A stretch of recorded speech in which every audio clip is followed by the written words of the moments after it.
Penang State Government has in fact delivered, as I stated earlier, some 4 times more Types A and B low and low medium cost affordable housing as opposed to the BN government, namely 20,887 units as against their 5,124 units. On top of that, in order to address the shortage of affordable housing under the federal programs such as PRIMA and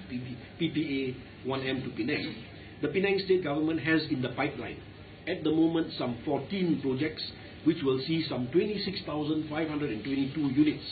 of various types of affordable housing being built in all the districts in Penang.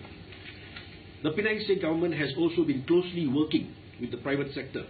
whereby we have been incentivizing the development of affordable housing, which has seen a very positive result in that to date some nearly 18,387 units of such various affordable housing has been approved by the state to be built by the private sector. This brings the total unit of various affordable housing for affordable housing type A, low cost at 42,000 ringgit Malaysia, to the latest category of affordable housing type C with a price ceiling of ringgit Malaysia 300,000 that has been built, is being built and will be built in the next 10 to 15 years in Penang to a grand total at this juncture of 65,796 units. The Minister of Federal Territories, Dato Sri Tunku Adnan Tunku Mabiso, should be reminded that the federal government has completely failed to address the main issue of property ownership by first-time home buyers, which is the high bank loan rejection rate. This is a fact which is not denied even by his own counterparts in Penang, whereby at the recently concluded State Assembly sitting, they have agreed to forward a joint motion together with the Penang State Government to the federal government, which includes his ministry,